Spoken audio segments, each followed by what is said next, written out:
ಈ on spot punishment ಬಗ್ಗೆ trailer ನಲ್ಲಿ ಪ್ರಸ್ತಾಪ ಆಗುತ್ತೆ. ಎಲ್ ಬೇಕೋ ಅಲ್ಲಿ ಕಾರ್ ಪಾರ್ಕ್ ಮಾಡಿದ್ರೆ ಹಿಂಗೆ ಆಗೋದು ಅಂತ ಹೇಳಿ.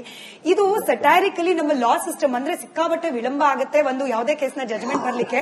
ಬಟ್ ಆನ್ ಸ್ಪಾಟ್ ಪನಿಷ್ಮೆಂಟ್ ಕೊಡಬೇಕು ಅನ್ನೋ ಫಿಲಾಸಫಿಯನ್ನು ಹಿಂಗೆ ಹೇಳಿ ಕೊಟ್ಟಿದ್ದಾರ ಅಂತ. ಅದಕ್ಕೆ ಶಿವಣ್ಣ ಚೆನ್ನಾಗಿ ಆನ್ಸರ್ ಮಾಡ್ರಿ ಇದಕ್ಕೆ. ಆಕ್ಚುಲಿ ಅಲ್ವಾ, ಇದು ಬರೀ ಆ ಸಿನಿಮಾದಲ್ಲ, ಅದ್ರೊಳಗೆ ಎಷ್ಟು ಮೀನಿಂಗ್ ಇದೆ. ಆಕ್ಚುಲಿ ಯಾಕೆ ಅದು ಪನಿಷ್ಮೆಂಟ್ ಅಂದ್ರೆ ನೀವು ಲಾನ್ ಕೈಗೆ ತಗೋ ಅಂತಲ್ಲ. ಬಟ್ ಅದನ್ನ ಸಕ್ಕತ್ತಾಗಿ ಹೇಳಿದ್ ನೀವೇನಂದ್ರೆ ಅದು ಪನಿಷ್ಮೆಂಟ್ ಆಗೋಗುತ್ತಲ್ಲಿ ಅಂತ. ಹೌದು, ತಾನಾಗ ಅದು ಪನಿಷ್ ಆಗುತ್ತೆ. ನೀವು ಪನಿಷ್ ಮಾಡೋದೇನು ಹೆಚ್ಚು ಕಡಿಮೆ ಆದ್ರೆ, ನೀವು ಲಾನ್ ಏನೋ ಕರೆಕ್ಟ್ ಆಗಿ ರೂಲ್ಸ್ ಫಾಲೋ ಮಾಡಿಲ್ಲ ಅಂದ್ರೆ ಪನಿಷ್ಮೆಂಟ್ ಆಗೋಗುತ್ತೆ. ನೀವು ಕೋರ್ಟ್ಗೆ ಹೋಗೋದೇ ಕೂಡ ಅಲ್ಲೇ ಡಿಸೈಡ್ ಆಗೋಗ್ಬಿಡುತ್ತೆ. ಸೊ ಇದ್ರ ಒಳಗಡೆ ಇನ್ನೊಂದು ಕಥೆನ ಹೇಳ್ತಾ ಇದಾರೆ ಅವರು. ನಾವು ಇದನ್ನ ನನಗ್ ಫಸ್ಟ್ ಅನ್ಸಿದ್ದು ಬರೀ ಇದನ್ನ ನೀವು ಹೊರಗಡೆ ಹೇಳ್ತೀರಾ ಅಂತ. ಸಿನಿಮಾ ಕಥೆನೂ ಹಂಗೆ ಇದೆ. ಅದು ಇಂಡೈರೆಕ್ಟ್ ಆಗಿ ಕಥೆನ ಹೇಳ್ತಾ ಇದ್ದೀರಾ, ಬಟ್ ಹೇಳ್ತಾ ಇಲ್ಲ ಅವ್ರು ಆತರ. ಇಲ್ಲ, ಎಂಟಾಂಗಲ್ ಆಗುತ್ತೆ. ನಿಮ್ಗೆ ಯಾರು ಮಿಸ್ಟೇಕ್ ಮಾಡ್ತಿದ್ದಾರೆ ಅಂತ ಅರ್ಥ ಹಂಗಂದ್ರೆ.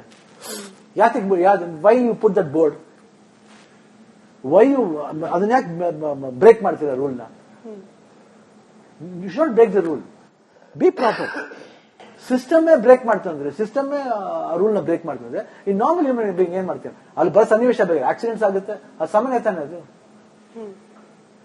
ಇಲ್ಲಿ ಯಾಕೆ ಆಗುತ್ತೆ? ಅದು ಬಂದ್ಬಿಟ್ಟು ಅಲ್ಲಿ ಬಂದ್ಬಿಟ್ಟು ಆ ಇದ್ರಲ್ಲಿ ನಡೆಯಂತ ಆ ಒಂದು 45 ವರ್ಲ್ಡ್ ನಡೆಯಂತ ಒಂದು ಸನ್ನಿವೇಶ ಅದನ್ನ ನಾವು ಪ್ರೆಸೆಂಟ್ ಇದಕ್ಕೆ ಹೇಳ್ತೀವಿ. ಅದರಲ್ಲಿ ಒಂದು ಬ್ಯೂಟಿಫುಲ್ ಪಾಯಿಂಟ್ ಅಂದ್ರೆ, ಸುಮ್ಮನೆ unwanted place no parking area ನಿಲ್ಸಿದ್ರೆ ಹಿಂಗೆ ಆಗೋದು, ನಾವ್ ಹಿಂಗೆ ಬರ್ತೀವಿ ಹಿಂಗೆ ಆಗೋದು ಅಂತ ಪನಿಷ್ಮೆಂಟ್ ಹಿಂಗೆ ಕೊಡೋದು ಅಂತ. ಜೊತೆಗೆ ಈ ಆನ್ ಸ್ಪಾಟ್ ಪನಿಷ್ಮೆಂಟ್ ವಿಚಾರಕ್ಕೂ ಯಮನ್ ಕನೆಕ್ಟ್ ಮಾಡ್ತಿದ್ದಾರೆ. ಇದಕ್ಕೂ ಕೂಡ ಯಮನ್ ಕನೆಕ್ಟ್ ಮಾಡ್ತಿದ್ದಾರೆ. ಯಾಕಂದ್ರೆ ರೂಲ್ಸ್ ನ ಬ್ರೇಕ್ ಮಾಡಿದವರಿಗೆ ಯಮನೇ ಪನಿಷ್ಮೆಂಟ್ ಕೊಡೋದು ಅನ್ನೋ ಕಾರಣಕ್ಕೆ.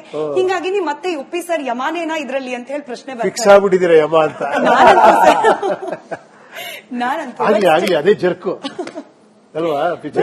ಅಲ್ಲಿಗೆ ಬರೋದು ಪ್ರಶ್ನೆ. ಒಪ್ಪಿ ಸರ್, ಇದು ನಮ್ಮದೇ ಈ ಪ್ರಪಂಚದಲ್ಲಿ ನಡೀತಾ ಇರೋ ಕಥೆನಾ, ಯಾವ್ದಾದ್ರು ಸೂಪರ್ ನ್ಯಾಚುರಲ್ ವರ್ಲ್ಡ್ ಅಲ್ಲಿ ನಡೀತಾ ಇರೋ ಕಥೆನಾ, ಯಾವ್ದಾದ್ರು ಬೇರೆ ಪ್ರಪಂಚಕ್ಕೆ ಯುಥೋಪಿಯಾಗಿ ಸ್ಟೋರಿ ಕರ್ಕೊಂಡು ಹೋಗ್ತಿದ್ಯಾ? ಹಿಂಗೆಲ್ಲ ಅನುಮಾನಗಳು ಹುಟ್ಟುಬಿಡುತ್ತೆ. ಇಲ್ಲ, ಇದು ಇಲ್ಲೇ ನಡೆಯುವಂತ ಕಥೆನೇ ಸ್ಟಾರ್ಟ್ ಆಗುತ್ತೆ. ಆಮೇಲೆ ಅದು ಲೇಯರ್ ಅಲ್ಲಿ ಬೇರೆ ಬೇರೆ ಇಮ್ಯಾಜಿನರಿ ವರ್ಲ್ಡ್ ಸ್ಟಾರ್ಟ್ ಆಗುತ್ತೆ.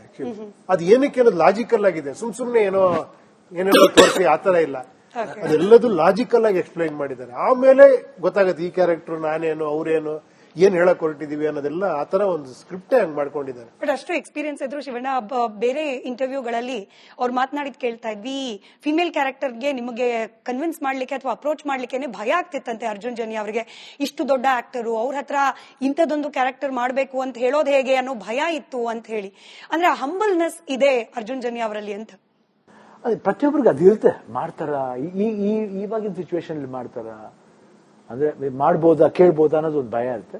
ಬಟ್ ನನಗೆ usually I am open book. ನನಗೆ ಅದು ಮಾಡ್ಬೇಕಂತ ಬಂದಾಗ 100% ಮಾಡೇ ಮಾಡ್ತೀನಿ. ಅಂದ್ರೆ ಕನ್ವಿನ್ಸಿಂಗ್ ಆಗಿ ಹೇಳ್ತಾರೆ. ಅದು ಬಂದಾಗ ಅದೊಂದು ಆಪರ್ಚುನಿಟಿ ನಾವು ಮಿಸ್ ಮಾಡಂಗಿಲ್ಲ.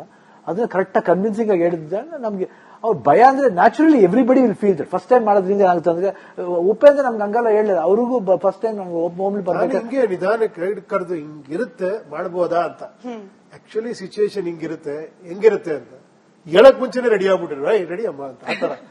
ನಥಿಂಗ್ ಕನ್ವಿನ್ಸ್ ಅಷ್ಟೇ. ಆರ್ಟಿಸ್ಟ್ಗಳನ್ನ ಕನ್ವಿನ್ಸ್ ಮಾಡಿದ್ರೆ ಈಸಿಯಾಗಿ ಮಗು ತರ, ಆಕ್ಚುಲಿ ಮಕ್ಕಳ ತರ ಅನ್ನೆಸರಿ ಆಗಿರಲ್ಲ. But very good. ಅಂದ್ರೆ ಪಾಪ ಮೊದಲ ಹಂಬಲ್ನೆಸ್ ಯಾತಿಕೆ ಇದೆ ಅಂದ್ರೆ, ಅವ್ರ ಮೊದಲೇ ಸಾಫ್ಟ್ ವ್ಯಕ್ತಿ ಅಪ್ಪ. ಯಾರು ಅರ್ಜುನ್ ಜನ್ಯ ಎಷ್ಟು ತುಂಬಾ ಮೃದುವಾದ ಮನಸ್ಸು, ಎಮೋಷನಲ್ ಪರ್ಸನ್. ಎಮೋಷನ್ ಈ ನಡಿಬೇಕಾದ್ರೆ, ಕ್ಲೈಮ್ಯಾಕ್ಸ್ ನಡಿಬೇಕಾದ್ರೆ I told that this thing is going on, ನನಗೆ ಬೇಗ ಮುಗಿಸ್ಕೊಂಬಿಡಿ ಅಂತ ಹೇಳಿದಾಗ ಅವರು ಈ ಸ್ಟಾರ್ಟ್ ಕ್ರೈಯಿಂಗ್. ಸ್ಮಾಲ್ ನಾನು ಇಲ್ಲ, ನಮಗೂ ಸ್ವಲ್ಪ ಎಮೋಷನ್ ನಾವು ಸ್ವಲ್ಪ ಕಣ್ಣೀರ್ಲ ಹಾಕ್ಬಿಟ್ಟು ಆಮೇಲೆ ಇಲ್ಲ ಮಾಡ್ಕೊಳ್ಳೋಣ, ಇಲ್ಲ ಬೇಕಾದ್ರೆ ಸ್ವಲ್ಪ ಪೋಸ್ಟ್ಪೋನ್ ಮಾಡೋಣ, ಬೇಡ ಮಾಡ್ಬಿಡಿ, ಉಪೇಂದ್ರ ಆಗಿದ್ದಾರೆ, ರಾಜ್ಬಿ ಶೆಟ್ಟಿ ಇದ್ದಾರೆ, ಮಾಡ್ಬಿಡೋಣ. ಅಂಡ್ ಆಮೇಲೆ ಅದಕ್ಕೆ ಅದು ರಿಲೀಸ್ ಡೇಟ್ ಬೇರೆ ಪ್ಲಾನ್ ಮಾಡ್ಕೊಂಡಿದ್ವಿ. ಇದಕ್ಕೆ ಬೇಕು ಅಂದ್ರೆ ಎಫೆಕ್ಟ್ಸ್ಗೆ, VFXಗೆ.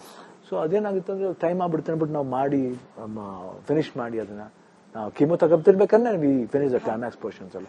ಸೊ ಅದಕ್ಕೆ ನಾವು ಏನು ಅದು ಅಂತ ವ್ಯಕ್ತಿಗಳಿಗೆ ಸಹಜವಾಗಿ ಇದು ಕೇಳ್ಬೇಕಂದ್ರೆ ಹೆಂಗ್ ಕೇಳ್ಬೋದು, ಅದು ಆ ಟೈಮ್ಸಲ್ಲಿ ಸ್ವಲ್ಪ ಭಯ ಆಯ್ತು. ಮಾಡ್ತಿದ್ದೆ, ಅಯ್ಯೋ ಬನ್ನಿ ಅರ್ಜುನ್, ಯಾಕೆ ಇಷ್ಟೊಂದು ಕೇಳ್ಕೋಬೇಕು, ಮಾಡೋಣ ಬನ್ನಿ ಏನಿವಾಗ. But it's good. ಇವತ್ತು ನೋಡಿ, ಇವತ್ತು ಬೇಡ ಅಂತ ಹೇಳಿದ್ರೆ ಅದೇ ಹೈಲೈಟ್ ಆಗಿದೆ. ಹೌದು, ಇಡೀ ಟ್ರೇಲರ್ ನಲ್ಲಿ ಸಿಕ್ಕಾಪಟ್ಟೆ ಹೈಪ್ ಆಗಿದ್ದು, ಹಾಗೆ ಜನ ತುಂಬಾ ಇಷ್ಟಪಡ್ತಿರೋದು. ಬಟ್ ಆ ಕ್ಯಾರೆಕ್ಟರ್ ನಾನು ಅವಾಗ್ಲೇ ಈ ಮಾರ್ಕಂಡೇಯ ಕತೆ ಅಂತ ಹೇಳಿ ಏನ್ ಅನಲೈಸ್ ಮಾಡ್ತಿದ್ದಾರೆ, ಬಟ್ ಇದ್ರಲ್ಲಿ ಮೋಹಿನಿ ಪಾತ್ರ ಎಲ್ಲಿ ಬಂದ್ಬಿಡ್ತು ಅಂತ ಅದೊಂದು ಡೌಟ್ ಶುರುವಾಗ್ಬಿಟ್ಟಿದೆ. ಇದೊಂದು ಗೆಟಪ್ ಎಂಟ್ರಿಯಿಂದಾಗಿ ಇಡೀ ಮಾರ್ಕಂಡೇಯ ಪುರಾಣದ ಅನಾಲಿಸಿಸ್ ಉಲ್ಟಾ ಆಗ್ಬಿಟ್ಟಿದೆ ಅಂತ. ಎಲ್ಲ ಮಾಯೆ ಅಷ್ಟೇ. ಮಾರ್ಕಂಡೆ ಅಂತ ಕೇಳಿದ್ ನೀವೇ ತಾನೆ ನೋಡಿ, ಅದಿಲ್ಲ ಅಂತ ಅನಲೈಸ್ ಮಾಡಿರೋದು ಅವರೇ. ಸುಮ್ಮನೆ ನಮ್ಮ ಹೈಲೈಟ್ಸ್ ಇನ್ಫ್ಲೂಯೆನ್ಸ್, ನಿಮ್ಮಿಬ್ಬರ ಅನಾಲಿಟಿಕಲ್ ಮೈಂಡ್ ನ ಇನ್ಫ್ಲೂಯೆನ್ಸ್ ನನ್ನ ಮೇಲೆ ಆಗ್ತಿದೆ. ಈ ಆನ್ ಸ್ಪಾಟ್ ಪನಿಷ್ಮೆಂಟ್ ಬಗ್ಗೆ ಟ್ರೈಲರ್ ನಲ್ಲಿ ಪ್ರಸ್ತಾಪ ಆಗುತ್ತೆ. ಎಲ್ ಬೇಕೋ ಅಲ್ಲಿ ಕಾರ್ ಪಾರ್ಕ್ ಮಾಡಿದ್ರೆ ಹಿಂಗೆ ಆಗೋದು ಅಂತ ಹೇಳಿ.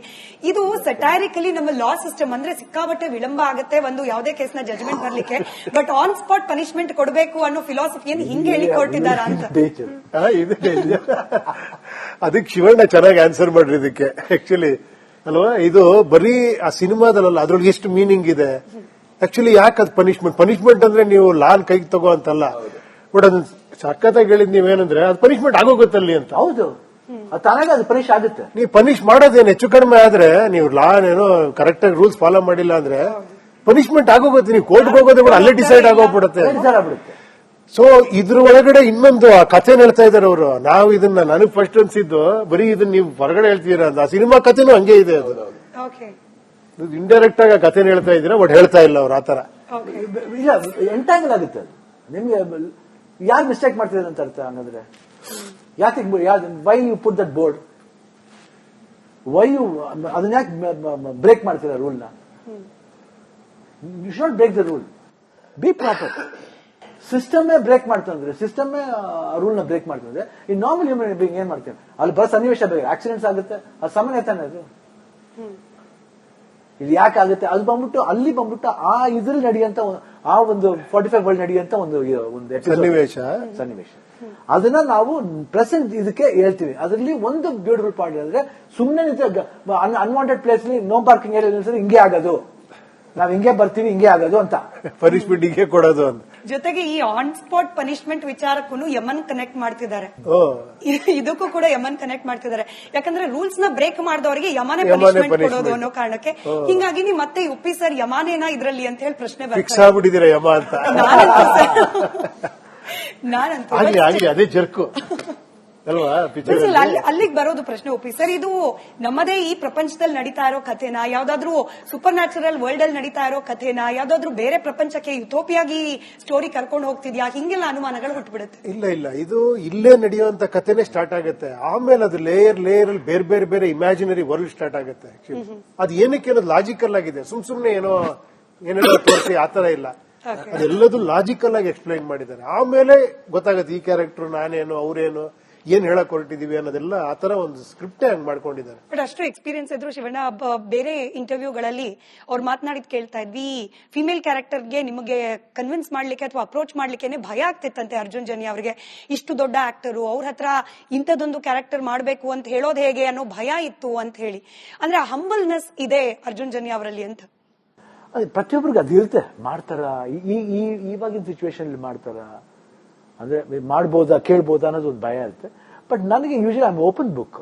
ನನಗೆ ಅದು ಮಾಡ್ಬೇಕಂತ ಬಂದಾಗ 100% ಮಾಡೇ ಮಾಡ್ತೀನಿ. ಅದೇ ಕನ್ವಿನ್ಸಿಂಗ್ ಆಗಿ ಹೇಳ್ತಾರೆ. ಅದು ಬಂದಾಗ ಅದೊಂದು ಆಪರ್ಚುನಿಟಿ ನಾವು ಮಿಸ್ ಮಾಡಂಗಿಲ್ಲ.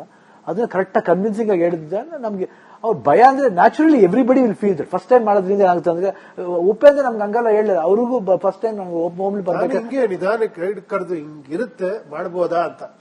ಆಕ್ಚುಲಿ ಸಿಚುವೇಶನ್ ಹಿಂಗಿರುತ್ತೆ ಹೆಂಗಿರುತ್ತೆ ಅಂತ ಹೇಳಕ್ ಮುಂಚೆನೆ ರೆಡಿ ಆಗ್ಬಿಟ್ರು, ರೆಡಿ ಅಮ್ಮ ಅಂತ ಆತರ. ನಥಿಂಗ್ ಕನ್ವಿನ್ಸ್ ಅಷ್ಟೇ. ಆರ್ಟಿಸ್ಟ್ಗಳನ್ನ ಕನ್ವಿನ್ಸ್ ಮಾಡಿದ್ರೆ ಈಸಿಯಾಗಿ ಮಗು ತರ, ಆಕ್ಚುಲಿ ಮಕ್ಕಳ ತರ ಅನ್ನೆಸರಿ ಆಗಿರಲ್ಲ. But very good. ಅದೇ ಪಾಪ ಮೊದಲ ಹಂಬಲ್ನೆಸ್ ಯಾತಿಕೆ ಇದೆ ಅಂದ್ರೆ, ಅವ್ರು ಮೊದಲೇ ಸಾಫ್ಟ್ ವ್ಯಕ್ತಿ ಅಪ್ಪ. ಯಾರು ಅರ್ಜುನ್ ಜನ್ಯ ಎಷ್ಟು ತುಂಬಾ ಮೃದುವಾದ ಮನಸ್ಸು, ಎಮೋಷನಲ್ ಪರ್ಸನ್. ಎಮೋಷನ್ ಈ ನಡಿಬೇಕಾದ್ರೆ, ಕ್ಲೈಮ್ಯಾಕ್ಸ್ ನಡಿಬೇಕಾದ್ರೆ I told that this thing is going on, ನನಗೆ ಬೇಗ ಮುಗಿಸ್ಕೊಂಬಿಡಿ ಅಂತ ಹೇಳಿದಾಗ ಅವರು ಈ ಸ್ಟಾರ್ಟ್ ಕ್ರೈಯಿಂಗ್. ಸ್ಮಾಲ್ ನಾನು ಇಲ್ಲ, ನಮಗೂ ಸ್ವಲ್ಪ ಎಮೋಷನ್ ನಾವು ಸ್ವಲ್ಪ ಕಣ್ಣೀರ್ಲ ಹಾಕ್ಬಿಟ್ಟು ಆಮೇಲೆ ಇಲ್ಲ ಮಾಡ್ಕೊಳ್ಳೋಣ, ಇಲ್ಲ ಬೇಕಾದ್ರೆ ಸ್ವಲ್ಪ ಪೋಸ್ಟ್ಪೋನ್ ಮಾಡೋಣ, ಬೇಡ ಮಾಡ್ಬಿಡಿ, ಉಪೇಂದ್ರ ಆಗಿದ್ದಾರೆ, ರಾಜ್ಬಿ ಶೆಟ್ಟಿ ಇದ್ದಾರೆ, ಮಾಡ್ಬಿಡೋಣ. ಅಂಡ್ ಆಮೇಲೆ ಅದಕ್ಕೆ ಅದು ರಿಲೀಸ್ ಡೇಟ್ ಬೇರೆ ಪ್ಲಾನ್ ಮಾಡ್ಕೊಂಡಿದ್ವಿ, ಇದಕ್ಕೆ ಬೇಕು ಅಂದ್ರೆ ಎಫೆಕ್ಟ್ಸ್ಗೆ, VFXಗೆ. ಸೊ ಅದೇನಾಗುತ್ತೆ ಅಂದ್ರೆ ಟೈಮ್ ಆಗ್ಬಿಡುತ್ತೆ ಅಂದ್ಬಿಟ್ಟು ನಾವು ಮಾಡಿ ಫಿನಿಶ್ ಮಾಡಿ ಅದನ್ನ ನಾವು ಕಿಮೋ ತಗೊಂತಿರ್ಬೇಕಂದ್ರೆ we finish the climax portions ಎಲ್ಲ. ಸೊ ಅದಕ್ಕೆ ನಾವು ಏನು ಅದು ಅಂತ ವ್ಯಕ್ತಿಗಳಿಗೆ ಸಹಜವಾಗಿ ಇದು ಕೇಳ್ಬೇಕಂದ್ರೆ ಹೆಂಗ್ ಕೇಳ್ಬೋದು, ಅದು ಆ ಟೈಮ್ಸಲ್ಲಿ ಸ್ವಲ್ಪ ಭಯ ಆಯ್ತು ಮಾಡ್ತಿದ್ದೆ. ಅಯ್ಯೋ ಬನ್ನಿ ಅರ್ಜುನ್, ಯಾಕೆ ಇಷ್ಟೆಲ್ಲ ಕೇಳ್ಕೋಬೇಕು, ಮಾಡೋಣ ಬನ್ನಿ ಏನಿವಾಗ. But it's good. ಇವತ್ತು ನೋಡಿ, ಇವತ್ತು ನಾನು ಬೇಡ ಅಂತ ಹೇಳಿದ್ರೆ ಅದೇ ಹೈಲೈಟ್ ಆಗಿದೆ. ಹೌದು, ಇಡೀ ಟ್ರೇಲರ್ ನಲ್ಲಿ ಸಿಕ್ಕಾಪಟ್ಟೆ ಹೈಪ್ ಆಗಿದ್ದು, ಹಾಗೆ ಜನ ತುಂಬಾ ಇಷ್ಟಪಡ್ತಿರೋದು. ಬಟ್ ಆ ಕ್ಯಾರೆಕ್ಟರ್ ನಾನು ಅವಾಗ್ಲೇ ಈ ಮಾರ್ಕಂಡೇಯ ಕತೆ ಅಂತ ಹೇಳಿ ಏನ್ ಅನಲೈಸ್ ಮಾಡ್ತಿದ್ದಾರೆ, ಬಟ್ ಇದ್ರಲ್ಲಿ ಮೋಹಿನಿ ಪಾತ್ರ ಎಲ್ಲಿ ಬಂದ್ಬಿಡ್ತು ಅಂತ ಅದೊಂದು ಡೌಟ್ ಶುರುವಾಗ್ಬಿಟ್ಟಿದೆ. ಇದೊಂದು ಗೆಟಪ್ ಎಂಟ್ರಿಯಿಂದಾಗಿ ಇಡೀ ಮಾರ್ಕಂಡೇಯ ಪುರಾಣದ ಅನಾಲಿಸಿಸ್ ಉಲ್ಟಾ ಆಗ್ಬಿಟ್ಟಿದೆ ಅಂತ. ಇವರು ಎಲ್ಲ ಮಾಯೆ ಅಷ್ಟೇ. ಮಾಯೆ ಮಾರ್ಕಂಡೆ ಅಂತ ಕೇಳಿದ್ ನೀವೇ ತಾನೆ ನೋಡಿ, ಅದಿಲ್ಲ ಅಂತ ಅನಲೈಸ್ ಮಾಡಿರೋದು ಅವರೇ. ಸುಮ್ಮನೆ ನಂಬ ಇನ್ಫ್ಲೂಯೆನ್ಸ್ ನಿಮ್ಮಿಬ್ಬರ ಅನಾಲಿಟಿಕಲ್ ಮೈಂಡ್ ನ ಇನ್ಫ್ಲೂಯೆನ್ಸ್ ನನ್ನ ಮೇಲೆ ಆಗ್ತಿದೆ.